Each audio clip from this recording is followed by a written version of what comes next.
Bluff City Media presents the Two Buck Sports Show with your hosts, Rusty Buckets and Uncle Buck. Now, let's get to the show.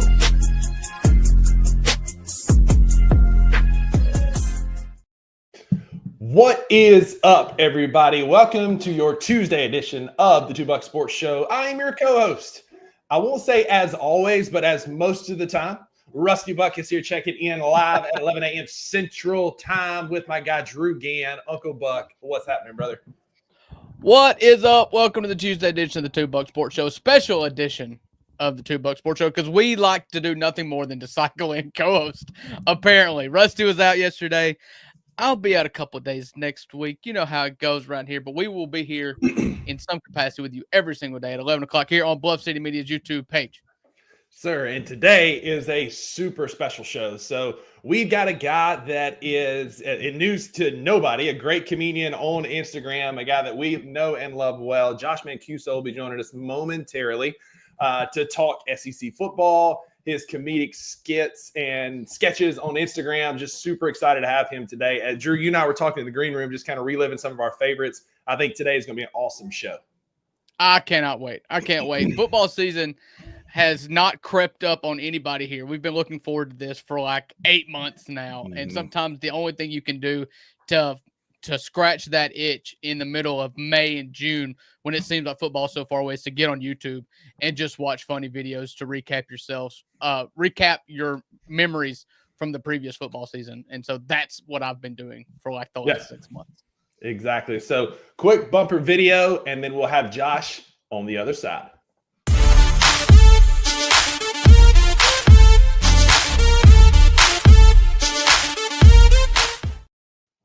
What's up, everybody? Josh, how are you, man? Thanks for joining us today. What's up, guys? Yeah, good to see you. Thanks for having me on.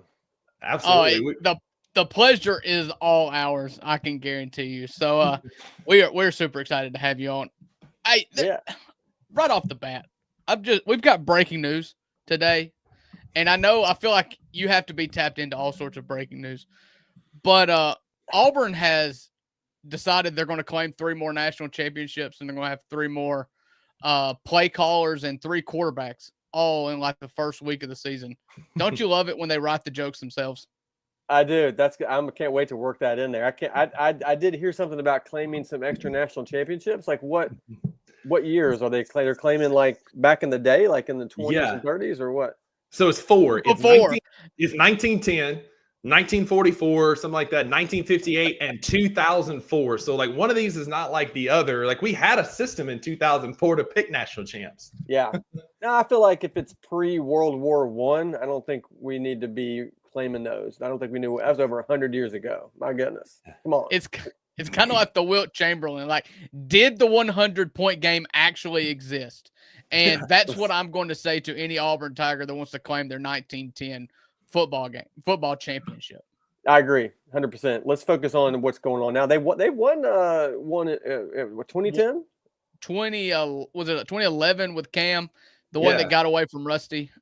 So as a Mississippi State fan, that one broke my heart, because wherever Cam Newton went that year was going to win the national championship, because he's Cam freaking Newton, and he wanted to come to Starkville. He was ringing a cowbell. He was all in until his daddy's church got a $200,000 anonymous donation, and all of a sudden he's an Auburn Tiger. I'm not bitter, but it is frustrating. That's awesome. We had an Ole Miss hotty toddy over here. I didn't realize. We were hotty toddying it. Yeah, we're mixed bag over here. Yeah. I hope that doesn't result in you turning your camera off. But I'm gonna go ahead and leave probably. Attaboy, I knew I liked you, Josh. I did. I would, but listen. Speaking of teams that just make it easy, like the multiple mascots, it's got to be just like nectar from the gods. I watched your Auburn video with the War Eagle and then the hotty toddy and the Ole Miss carousel of on-field mascots over the last decade. It's just manna from heaven, isn't it? It is, and Ole Miss, because they still say they're the Rebels, right? We will forever be the Rebels. It's just the fluffy dude that dances on the sideline that was causing all the problems. That guy was a problem. So then the land shark came along, right? That is the biggest travesty in mascot lore ever. The thing that they put out there for children, that's what mascots are. They're for children. And they put out a dude in spandex with what looked like a can opener on his head. Yeah. That could be a Just problem. awful. Yeah. Yeah, they kind of write themselves. I mean, think about Auburn, the Tigers, but the War Eagle. You've got Alabama Crimson Tide, but they're elephant. And you've got Harvard. I even did Harvard. They're just the crimson, Just a color. no tide. And then the Stanford's the cardinal, not the Cardinals, but just the cardinal of the color. And then they have tree as a mascot. Because that makes sense. So apparently it don't have to make sense. You just got to whatever just comes to your mind, you can just throw it in there. You can do it. Yeah. What's worse, being one of 20 tigers or being something weird like a cardinal? Because I would say like just being the one of something stupid is better than being one of 50 tigers. Yeah, there's a lot of big cats out there. Lions, tigers, and bears. I think I would rather be something unique. I think, I think that'd be cool. I went to a small college up in Virginia. You might know about it, Emory and Henry College. Yeah, they're the Wasps. The Wasps. Yeah, that's amazing. Yeah.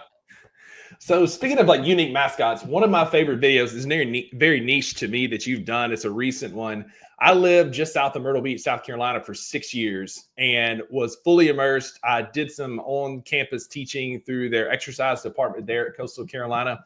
And the dichotomy that is Coastal Carolina University, which is a very prestigious, it's a nice university with a very wealthy alumni base because they have a beautiful campus, all this.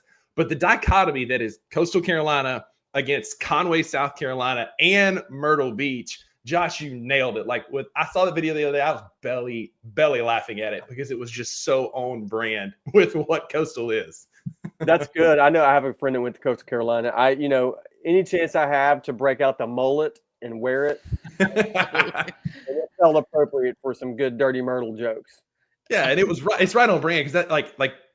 Listen, again, I live there. I understand it's kind of the redneck Riviera. It's not quite Orange Beach level redneck, but it's close. And so the mullet with the Frostbuddy koozie was absolutely perfect. Like you nailed it, much like, and I almost hate to admit this as a Mississippi State fan, but when I was telling my girlfriend you were going to be on the show, I showed her that video and I was like, Maggie, I don't think I've ever been more seen than by this video about Mississippi State and Starkville. I see you. It's I don't know, man. It doesn't get much more redneck Riviera than a beach in Alabama, though. Like, I mean, they only got like that much beach, Yeah. They're like, we're just going to do it. We're going to claim it. I know it should be Florida, but we're just going to get it ourselves and we're going to redneck it up. Yeah. That's it. Well, the only thing rednecker is where we're from in northeast Mississippi, if you really want to pinpoint it, is when we talk about going to the beach, more times than not, it is just the non-grassy edges of a river. And so that's where we would go. And it was like just mud, you don't see your knees if you're waist deep in the water. Yeah. It's just nasty. And listen, much like Myrtle Beach, South Carolina, and Orange Beach, Alabama, it brings out the worst in people. It does, doesn't it? Yeah. All of a sudden, Something vacation turns into something else. Yeah. Yeah. Man. Absolutely. Yeah. So Josh, real quick, can we back it up? So what was the initial spark that got you into doing these mascot videos? Obviously, universities like Auburn and Alabama, the jokes write themselves, but what got you started in this vein? Yeah, I didn't wake up and say, hey, I'm going to be a college football comedian that focuses on mascots.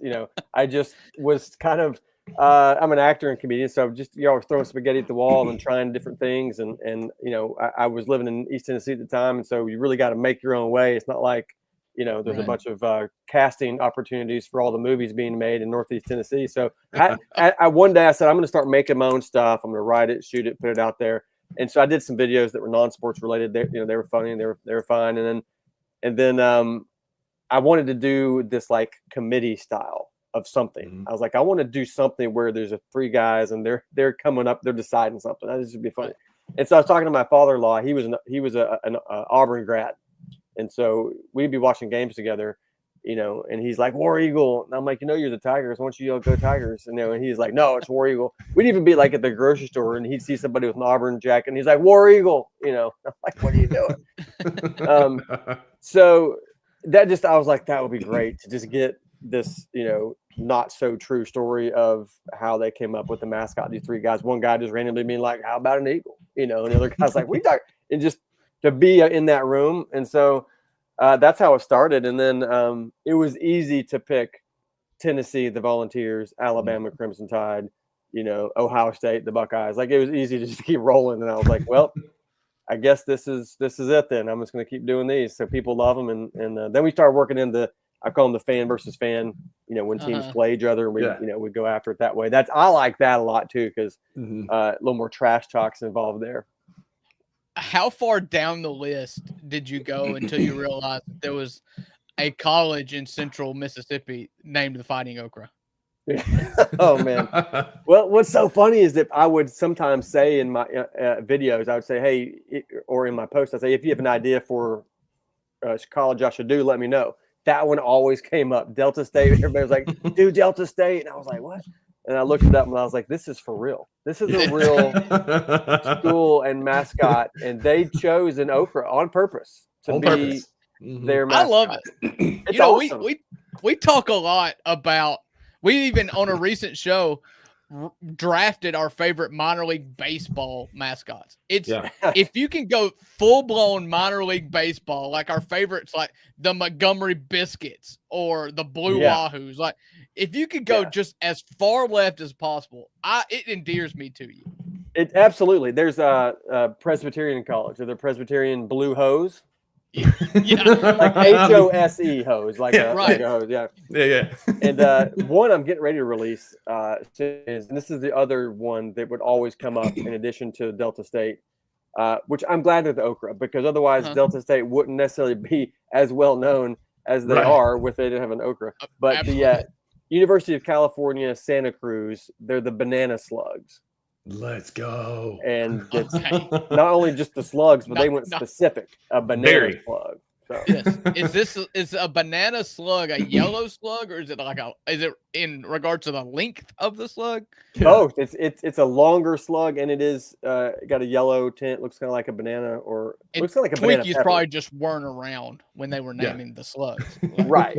Yeah. Twinkies that's slug. it. Yeah. And, I mean, it's the same with the off the wall, like Coastal Carolina, like the Chanticleers. I'm pretty sure, as your video said, most people in Conway would think you just mispronounced a chandelier. But nobody wants to say go Cox, which again, unless right there you're in South Carolina. It's kind of your thing.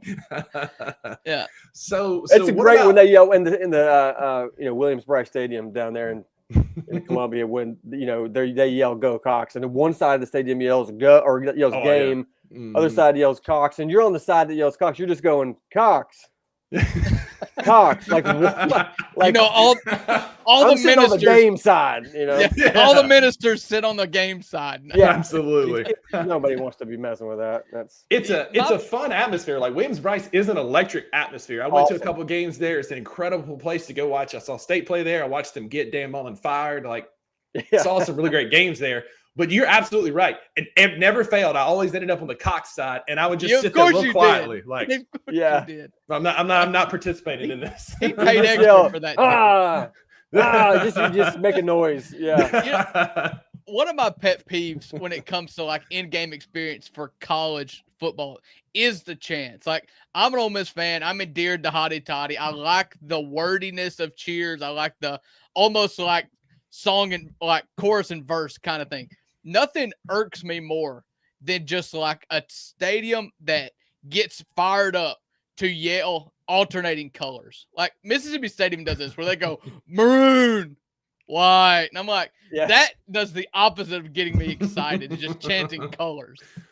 That's true. That's a good point. That's what I'm a Tennessee fan, right? So Rocky Top. As soon as we hear great. Something happens in our veins, and we're like, become another person. I mean, but I tell you what, that is one of the coolest things about what I've been able to do the last few years is I am a Tennessee fan, but it has been really cool to experience all the other traditions of schools in the SEC and outside ACC, Big Ten, and they're all like awesome and valuable. I'm not trying to sound like, we're all friends, but I mean, it is like, it's very cool. I'm like, what Michigan does is cool. What Clemson does is cool. Like so you could, if you landed on this earth from an alien spacecraft and they said, you got to go to college, you just picked one, you probably would be having fun no matter where you went, except for Texas A&M. Nobody wants to go to I love this. I love this time of the year when all the like like the yell practices are coming out for the new freshmen, and like watching it with no sound where it's dead quiet, watching this 18 or 20-year-old do these goofy chants and cheers. That's it. Like they're patting the elbow, people are running in the background. Like it feels like a cult. Like that is probably as close to a cult as we have in mainstream media today. It is A&M. I got a lot of A&M fans, and they just own it. They're like, yeah, we're weird. I mean, you've got to buy in. You have to. You have to buy in, because what else are you going to do? Like, not like the male cheerleaders. Like, you got to just go in. And when you go into school there, that's what it is. I mean, they're not pulling any punches. It's not like they have cheerleaders there, and then you get there and you're enrolled. They're like, psych, there's a bunch of dudes in white uniforms playing with pistols. I mean, it's like, I don't think. Yeah. Listen, I went to college at Mississippi State. It's a real weird thing, but I'm an engineer, and so I had to choose to go to Mississippi State. They're the ag and mechanical school from this region. I sat through orientation, and I looked at everybody, and it was a smaller room of junior college transfers into Mississippi. Smaller room. Everybody's with their parents, and they're like, now everybody, and my dad and mom are in there, both Ole Miss grads. They're the reason I am the way I am. They are like, everybody get your phone out. There's an app that's a cowbell, and we're all together going to ring it. I'm like, you guys got to be kidding me. Like, I'm not doing this. Like, this is indoctrination. Like, nobody thinks this is cool. It's impossible. The app, that's crazy. I mean, Steve Jobs said there's an app for that. There's really an app for that, for everything, ringing the cowbells. I've got, you can't see them. I got cowbells on my shelf somewhere. Where am I? Right there. Mississippi State cowbells. Yeah. Got a couple. Smart of you to put them off camera, though. Mine's right here. You can see it on my shoulder there. They're in the corner. Yeah. Yeah. So what's been your favorite tradition that you found, right? We've talked cowbells, there's 12th man, the like Enter Sandman, Sandstorm. Like, what has been your touching the rock? Like, what's been your favorite tradition you found so far? I like. Well, I'll be biased against the teams that I've kind of spent more time with, because I haven't been to the shoe in Columbus, or haven't been, but Oklahoma, I went out there and spent some time with them. It was pretty cool. The schooner wagon, when they're they got a whole team of people, guys and girls, and I like that whole culture. That was pretty cool. Clemson, I've had the chance to. I know Dabo pretty well and do some things with their team, but the touching the rock thing, I just can't get. I mean, that's cool, but weird. It's like who? Like there was a coach like back in the day that he was like trying to motivate the players, and he's like, "You give me 110%, I'll let you touch this rock." But that's the college sports are so weird. I'd rather do something else, I think. I can't believe that they let their players run down that hill. That's the thing. So dangerous. I mean, in cleats. I don't think I could do it.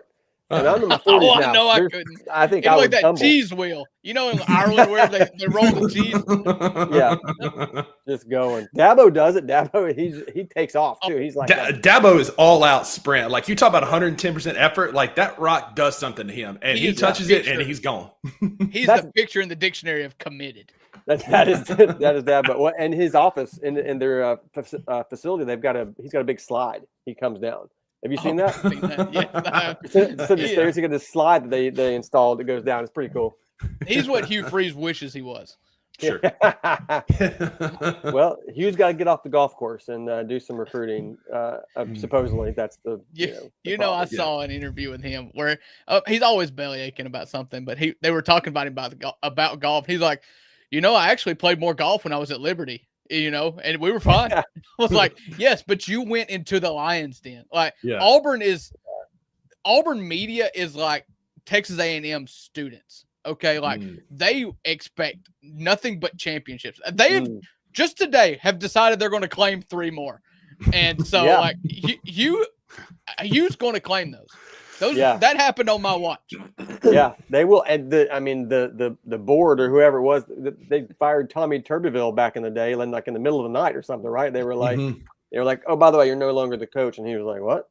I mean, it was so they will do you dirty if you don't turn it around. Absolutely. One of the just the dirtiest programs from top to bottom. Auburn gets a lot of hate on this show, kind of rightfully so. And Hugh Freeze is an idiot. You talk about like walking the lion's den, like you were at Liberty, one of the most well-funded universities in the country, doesn't really care about football, but you happen to not play anybody. So you can be really good and get paid $1 million or so a year to coach football. Like one of the least pressured jobs in all of college football. You go to Auburn, who is a little brother trying to catch up to Alabama, trying to be all these things. And now you've really got a spotlight on it. And so when you have a blow up with your quarterback like he did in practice last week, you get much more scrutiny than what you would have got at Liberty for sure. Yeah, and it's not like he took a job at a school by the beach or something where he's like, I think I'm going to go somewhere. He went from the middle of nowhere, Virginia, to the middle of nowhere, Alabama. And It's a bigger school. Obviously, Auburn's great tradition. I mean, they've done some cool stuff. But they throw toilet paper in a tree like we used to in high school to celebrate awesome. wins. Yeah. Of all the things that you could pick, that's not the one to pick. But it's also weird. It's one of those things. You're like, who came up with that first? You know, who's the first guy to be like, oh, let's throw some toilet paper on this big tree across? It was probably somebody from North Mississippi. Probably, yeah, probably so. I'm glad we're having this conversation. We've got a guy that's in our comments. He's one of our good friends, faithful listener to the show, and he's from Australia. He was actually on the show with me yesterday when Rusty was out. He's from Australia, and he's a big NBA guy. And we just had to talk, and I was like, listen, college football is different. And I could not explain it to him in the proper terms. So anecdotally, I think he understands after today. Yeah. You're spreading the word. And that's people are saying, are you going to do NFL? Are you going to do Major League Baseball? And I've done a little bit of those because I love sports, but there's nothing like college football, man. I mean, it is, and it used to be solely for the passion of the sport, and NFL was more about money. And now, like, I have problems with NIL and the way things are going, and that college football is becoming a lot about money, and I hate that because I miss the days of. You go to this school, you're there for 4 or 5 years max, and you give it all to that school because it's about that tradition, being loyal to that team and those guys in the locker room, and you're there to the end. And you look at players that stuck around and ended up being the starter, the Tom Brady's, the T. Martin at Tennessee, the guys that waited their turn and they did great things without Eli Manning switching schools. Eli. Yeah. Eli did not start till his third year at Ole Miss. He redshirted a year, started his redshirt sophomore year. To me, I don't necessarily have a problem with the money. I think that the universities bring in a ton of money, and for a long time, it got none of it. They were playing for scholarships despite making billions of dollars for their university. My problem is the money tied to the transfer portal. Transfer portal is what's killed college football, in my opinion. Yeah. Because you allow unlimited transfers, it becomes a bidding war multiple times a year, every single year for every single player on your team. Give them whatever money they want, they earn. Let the free market decide, and maybe a cap, maybe cap it. But you've got to play for that school because I'm with you. College football was special initially, because 9 times out of 10, the people that played for your team grew up around the corner from you. Like there was a local tie to your team that you could a thread you could hold on to firmly because those folks were from Mississippi or from East Tennessee. You don't have that anymore, but you've at least got to be able to stick around to root for these players. I agree. I mean, I think that's a good point. And I would like to see a cap on the money, but I'm with you that they should make some money. I mean, the school brings in a ton of money, with them doing the work of bringing the fans to the stadium and scoring the touchdowns and things like that. Because, think about guys that were playing just for scholarships for so long. That's awesome to get a free tuition, free scholarships, free room. Like you're going to school for free. And then beyond that, you don't really have much, or you might get a very small, $500 for the semester or something. Well, that doesn't go very far. And a lot of these guys may not come from a lot. And so they're like, I still got to buy clothes. I still got to, eat. I got to go do things and have a life. And so it's worth it to give them some real money. Even Cam Newton said, he's like, these guys don't need to be millionaires though. I don't know that's that's valuable to them at this point. That doesn't give them anything to look forward to when they get to the NFL. Take care of their needs, make sure they're met and a little bit more. But To take a pay cut to go to the NFL is a wild thing that you're going to see a lot of kids do. You also, Josh, you're very like close. I saw you made a post with him this week, so I don't want to like step on too many toes here, but like you're really close to the Nico situation in Tennessee. You're going to see a lot of that where kids get bad advice where it's like, hey, hold out for a little bit more money. And maybe it's going to end up being the best thing for him to go to UCLA, but you're going to get a lot of people with the wrong whispers in their ear because you've seen it in professional sports. You've seen it elsewhere where like you're going to sell out and kind of miss out. And I'm not trying to get you to like talk too much about Nico, but what were your thoughts kind of around that situation and how that went down? Yeah, no, there's plenty to talk about there. I think what it comes down to is that it is hard to really know what all happened. Like there's a lot behind closed doors that we're never going to know about that. So I think, I'm a Vol for life, man. Like I love Tennessee and I support Tennessee. But I live on the West Coast now, and Nico is with UCLA, and I have a buddy that used to play for UCLA back in the day, and he's like, "Hey, let's go to practice and watch." I was like, "Sure." So we go to practice, and I see Nico's dad. I see Nico, and they know who I am and stuff. So we chatted, and it's the first time I ever met them in person, though. But there's two sides to every story, and I will let them figure it out from there. But I know Nico is happy to be home. That's where he's from. And so I don't think he was like, just looking to leave Tennessee. That's my guess. I think it was more like, if I have a chance to get back home near my family and stuff, I may take it, whatever that may look like. So I don't know. To me, it seemed like for Nico, it was like, there may have been a little hardball there, dad involved, whatever. Worst case scenario, best case scenario, maybe I get a raise. Worst case scenario, I get to end up in Southern California where I'm from. I don't no lose situation there for Nico as a person. I've seen the hardball play out, and Ole Miss dealt with it and had, when it comes to Quinshon Judkins, there was stories of him constantly asking for more money. They had come to an agreement multiple times, and finally Lane told him and his mama to kick rocks. And he went off and won a national championship in Ohio State. And you won't convince me that Ole Miss team doesn't make the second round of the playoff if they just had a serviceable running back last year. Like, maybe cooler heads have got to prevail, because ultimately a running back on that Ole Miss team from last year would have changed the game. Changes things. Yeah, that's the tough dichotomy about all this, because I don't like the fact that you got a college athlete going to the coach being like, I need more money. Like this is the program, the movie, The Program, or whatever. It's like 100%. Or Any Given Sunday or something. It's like, golly, like I just want to see them play because they love the game. And Ole Miss, in my mind, if I'm Quinshon Judkins, I'm looking, I'm like, this is a great team. I got a great coach. We could do something really cool. I want $1.5 million. I'm only getting $1 million. Like, really? We're going to argue about that? You're going to get drafted in the second round in like 6 months. No matter what, you're going to go.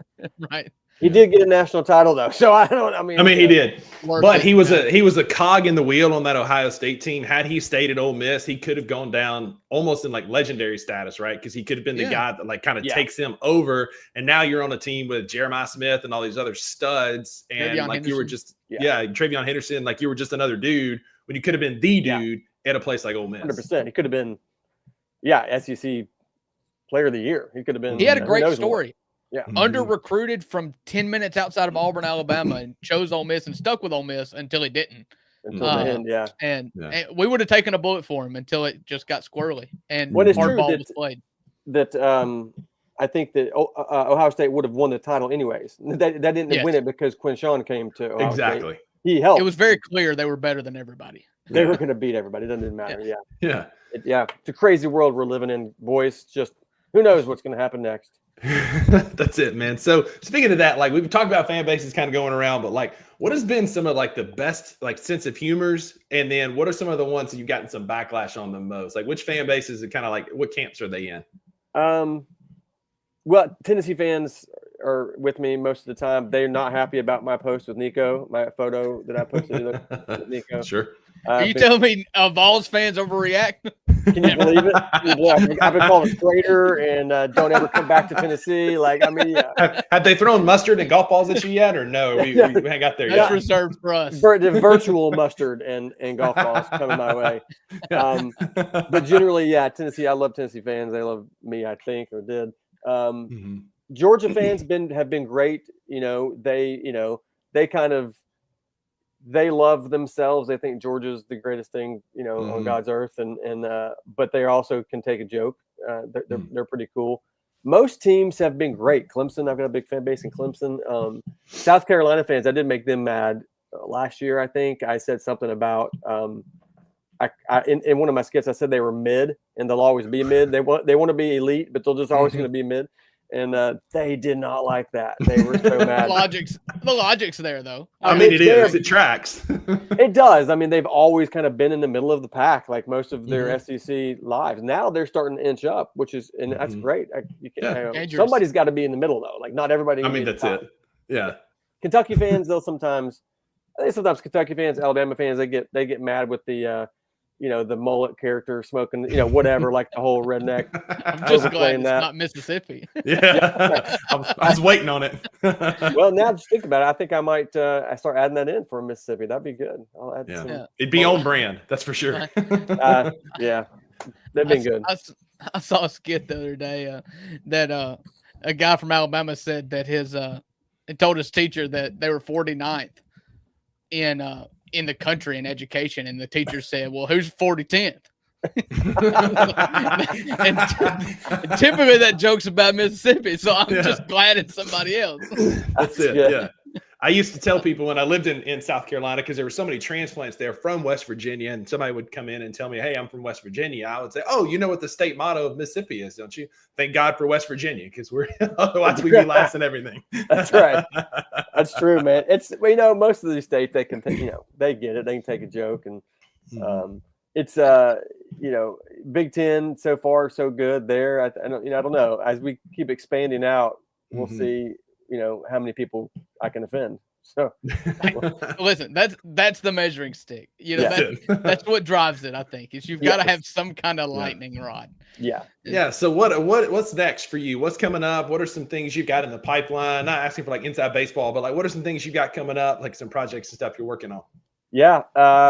Well, the season's about to kick off, so a lot of content just going to be coming out. I mean, I'm fortunate to have a lot of brand deals with people to help me make all this happen, so I can do this for a living, and so a lot of that kind of stuff, and a lot of just the mascots and the fan versus fan is all going to keep coming this season. It kind of feels like when it's not football season, it's my off season, and people are like, I'll do a video about baseball, and they're like, "What are you doing? Just wait for football season." I'm like, I still have to work. Like I still have to, live my life. I got bills. I got So, but this season, this is it.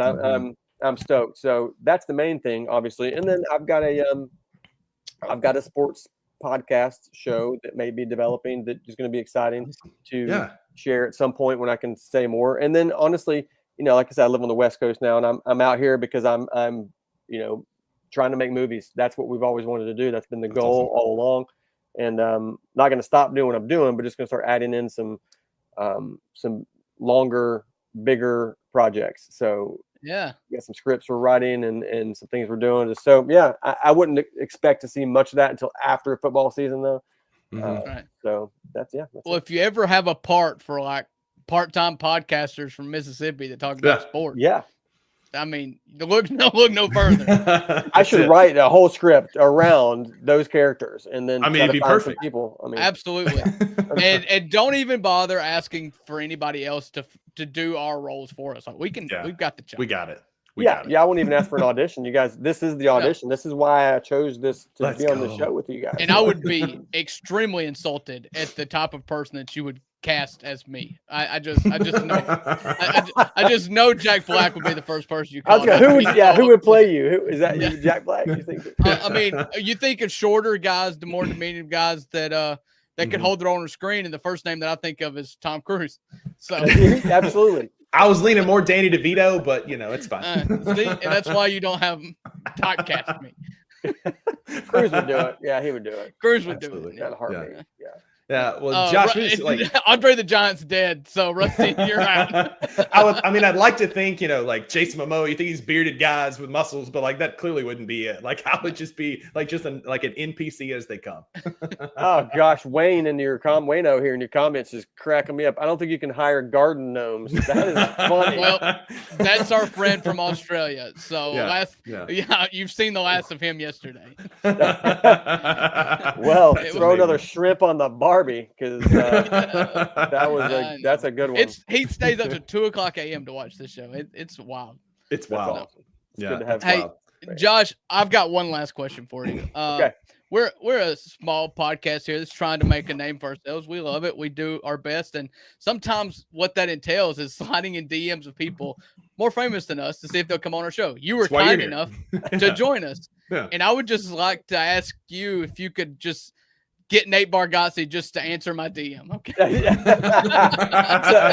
Well, if I could get him to answer my text messages, then I might be able to get you. We were trying to pull somebody from every school, and I'm like, who's somebody that cheers for Vanderbilt? And he's the only person I can think of. Only one I know. I told Rusty, I said, I shot the ultimate shot here. He just got off Saturday Night Live yesterday. I'm going to see if he wants to come on the 2 Bucks Sports. He's like SNL Saturday night and then Bluff City Media on. That's it. Because Wayne knows right again here. We're like part-time stalkers here at Bluff City Media, $2. Like I can't tell you how many times like I'm sitting, like I'm firing out some DMs. Like when I thought college football content, I was like, I got to find Josh and see if he's willing. Like we try and DM folks to get, because like, when you're doing a live show every day, like you're looking for good content, you're looking for people to join. And so like, again, I really want to say thank you for being here with us today, man. This was awesome. This was a great interview. Really appreciate you coming on and chatting with us. Of course, man. Thanks for having me anytime. And I hope y'all have a good season. Hotty toddy. Yes, sir. And Hail State. Hail State. Yes, sir. Yes, sir. Yeah. So, Josh, I appreciate you again, man. We'll let you get out of here. We got a quick commercial break, guys. We're going to come back. We do have some NFL news. We're going to talk about Danny Dimes taking over for the Colts. Is that a good thing? I guess we'll see. But, Josh, thanks again. Find him on Instagram, X, YouTube, wherever you consume social media. Appreciate you being here, Josh. Thank you, guys.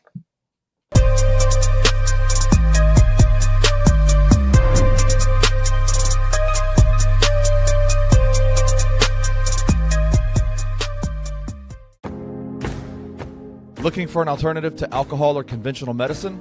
Check out Ounce of Hope, a Memphis-based dispensary with 2 local stores in the Sanderland Center and on South Cooper Street. You can get all the products you need in a location convenient to you. Each store offers an intentional shopping experience with dedicated bud tenders to answer all of your questions, from product selection and mushroom blends to our personal favorite, the Delta 9 seltzers. You gotta try the Peach Buzz. Try Ounce of Hope at either one of their 2 Memphis stores or at www.ounceofhope.com for convenient products shipped right to your door. Use the promo code BluffCity for 15% off any order, excluding sale items. Cannot be used in conjunction with other promotions or discounts. One use per customer.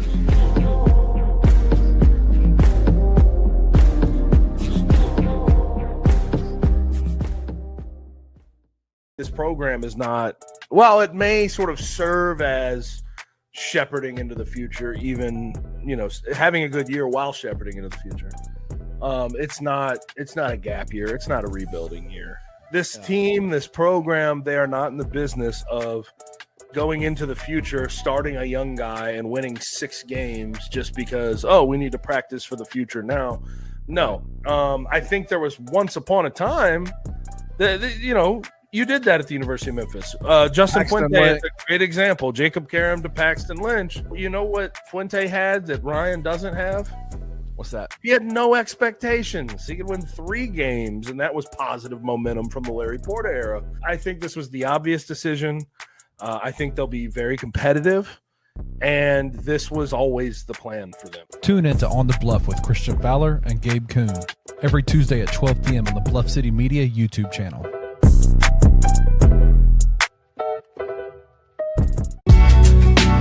In the heart of the Highland Strip for 27 years, Trilogy Tattoo has helped tell stories for Memphians for generations.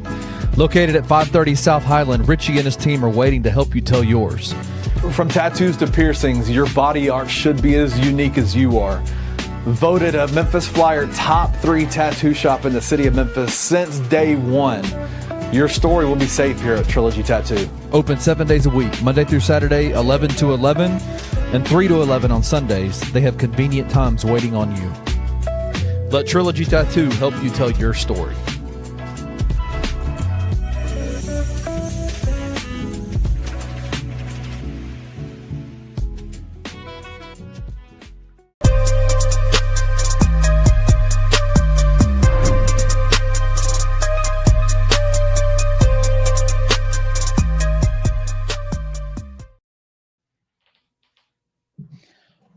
Welcome back to this Tuesday edition of the $2 Sports Show. That was so much fun to get to hang out with Josh.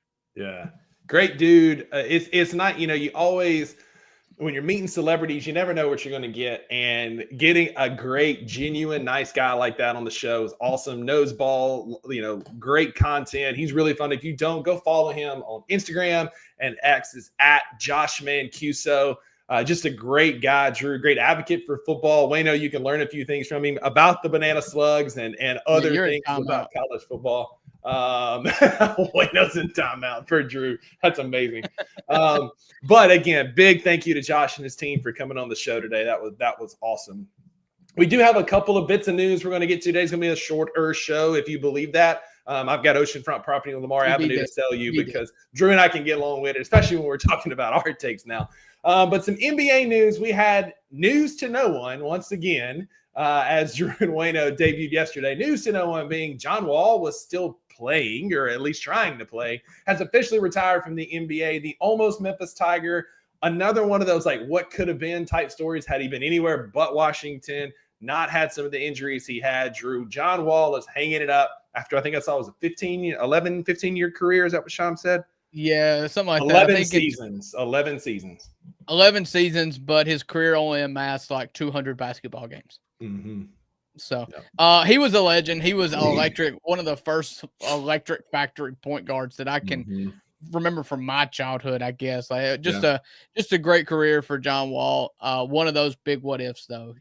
What if he could have stayed healthy? Yeah, 5-time NBA All-Star, played for the Wizards, the Clippers, and the Rockets throughout his career. Again, he kind of walked so that the Ja Morants of the world could run. He was that explosive, undersized point guard. Also kind of the end of the long shorts era in college basketball when they were basically playing in Gaprees. He was kind of the tail end of that. I'll always think of him playing in those MC Hammer pants, essentially, for Kentucky. And Wayno's right. It just goes to show how hard it is to truly win in the NBA, because he was so electric for the Wizards, and he had Brad Beal there with him for a little bit. They were supposed to be that dynamic duo that kind of took over and made Washington something, and it just never panned out. It's another testament to why you should never want your NBA team to continuously tank, because you just can't figure out how to win. Yeah. RIP to Bradley Beal. Also, news to no one, Marco Bellinelli retired, which it's a sad day. I thought he'd been going for 15 years at this point.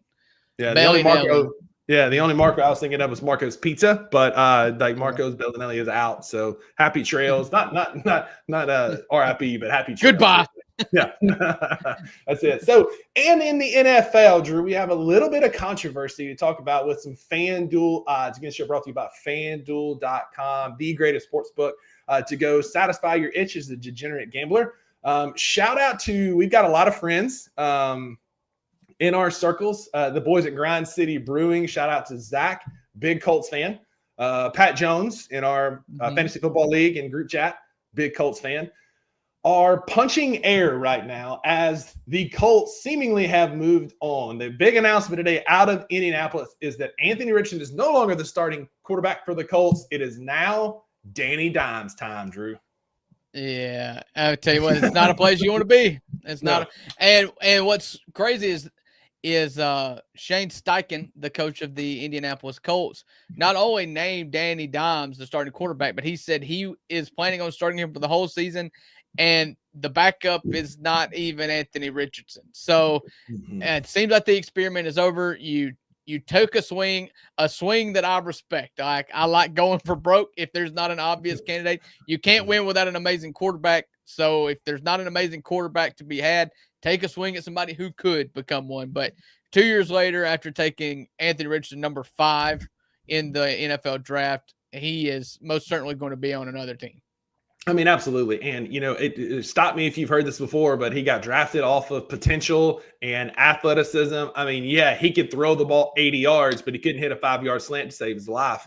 And Sam Block, the Block Spot on X, is a reporter who covers the Colts, and he's saying that Richardson is younger than Shador and Will Howard and Dylan Gabriel and Shaw and Caleb and Bo Nix and Michael Penix Jr., and the Colts gave up. And the very first reply was, if I'm not mistaken, didn't Richardson give up when he was tired mid-draft or mid-drive one time? And he's not wrong. And so, like, I think, you know what the difference in Anthony Richardson and all those quarterbacks are is that those quarterbacks are good. Yeah, that's it. And, like, you know, I remember in our group chat, like, I tried to be rational with some of these Colts fans. No. He had not played but like 8 games since his senior year of high school, and then he got drafted by the Colts. It was like 8 football games he'd actually played in. And like the writing was on the wall there that this was going to be a massive bust, but you couldn't tell a single Colts fan that because like they were all in on AR. It was potential. He can throw the ball 80 yards. He can hit the top of the practice stadium. Okay, cool. Hit a 10-yard out. How about that? Yeah, he's got a lot of Joe Milton in him. Oh, yeah. All gas, no brakes in that arm. And he's got the processing speed of one of the original Apple computers because, like, the game is just too fast for him. He would make it as athletic and as big as he is, would make an incredible tight end or H-back or just, like, make that transition. But how many quarterbacks really make that transition and then have a great NFL career? The United States government should use Joe Milton to overthrow regimes. Exactly. Put Anthony Richardson right in with them. Yeah. So a couple of bets from FanDuel.com, Drew. I don't know if this moves the needle a ton, but the win total for the Colts is 7.5.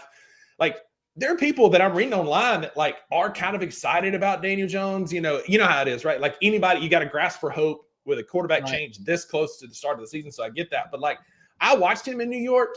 They had a terrible offensive line. They didn't have the best pieces around him other than, Saquon Barkley. But there's some potential there that he could be a decent NFL quarterback, given a better O-line, given some better weapons, which I don't know that he necessarily has outside of Jonathan Taylor there in Indianapolis.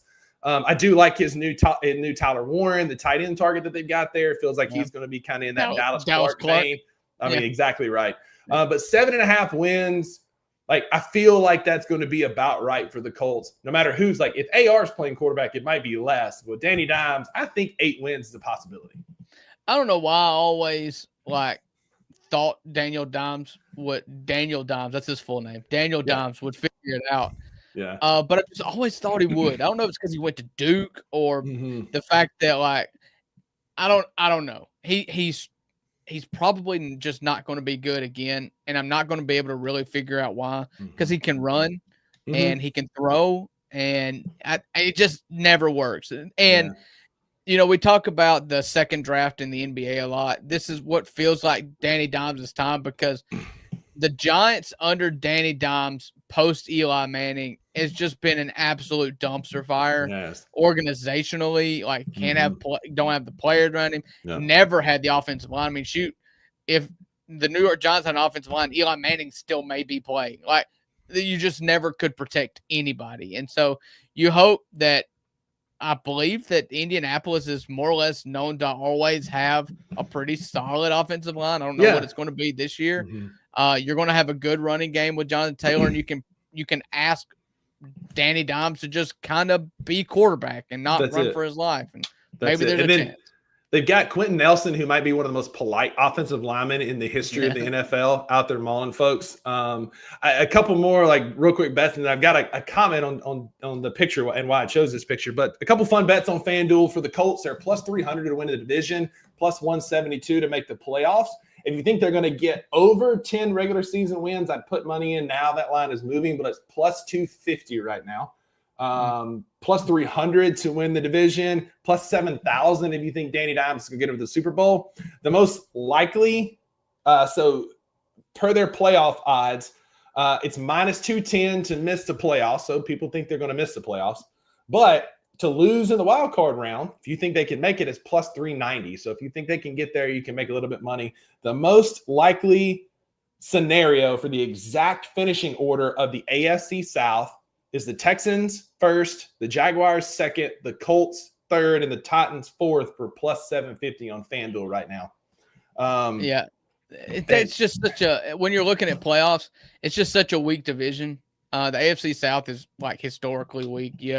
I think it should be the Texans running away with it. I don't know what the Texans are to win the AFC South, but I don't see the Jags doing anything, and I certainly don't see the Colts and the Titans to do anything.